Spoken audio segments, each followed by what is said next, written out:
Yeah, my mother was a worker at a very small precinct. So when she initially told me about it, she was very upset.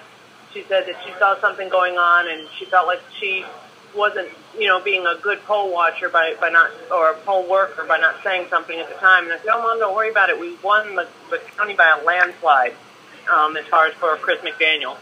So I didn't really pay it much mind, but she kept on about it the next day and said that the bailiff there, who very openly told me that if she had a choice, that she was a Democrat, but if she was to choose between Chris McDaniel and Cochran, she would definitely pick Cochran because Chris McDaniel has been so disrespectful of President Obama. I'm like, and all the mudslinging and the way that he carries himself, and she just went on like that. So I was just very surprised that she said that, but I bit my tongue.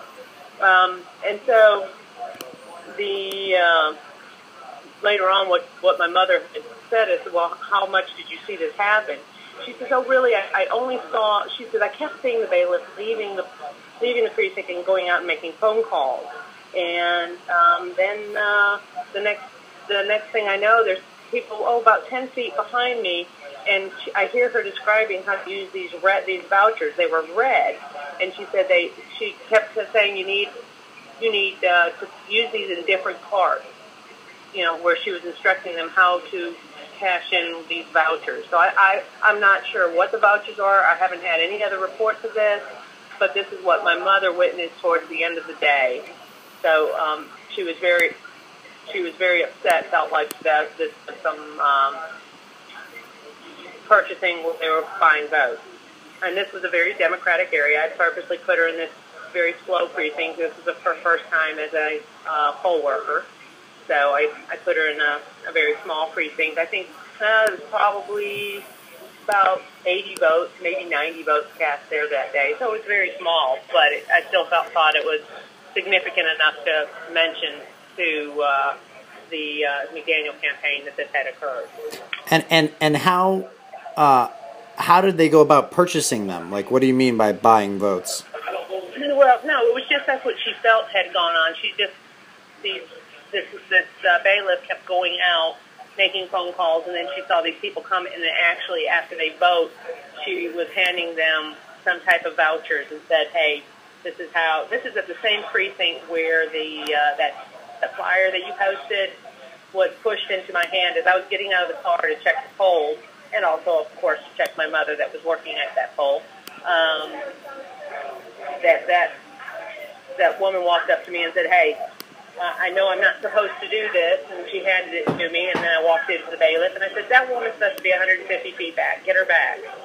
And then throughout the day, I saw the same campaigner was the most aggressive that I had seen out, and she was actually stopping cars as they were trying to turn in. And then I called the bailiff. I said, "Is she allowed to do this?" And I called the circuit clerk, and I said, "Is she allowed to stop cars in the street as they're trying to pull in and hand them these flyers?" And then I called the Secretary of State, and all said, "No, that's legal. She can do whatever she wants as long as she's back at the street." So I was like, "Okay." So I took a few pictures and let it go at that. So you were the one who sent me that flyer the other day, right? Yes. Got it. So the flyer that you posted, that was my husband that sent that to you.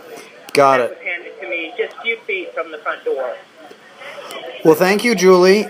Let's check. Also, in another precinct, that same flyers, there was two women at another precinct that was about 15 feet. There was a door that separated the voting, and there was two people with those same flyers outside the door. And I ran there to try and stop it, and the poll workers had discovered it and got the people out of there. But they didn't know how long these two had been actually in the voting precinct, in the building, handing it to people, shoving it in their hands as they were walking in to vote. Interesting. So, all right. Well, send me more stuff. You have my email address, Julie. So thanks. And if it's okay with you, I'm gonna publish. I can't quite hear you. I'm sorry. It's muffled. No. It's all right. If it's all right with you, I'm gonna publish parts of this conversation. So. That's fine. Yep. All right. Chat soon. Bye. Okay, thank you. Bye-bye.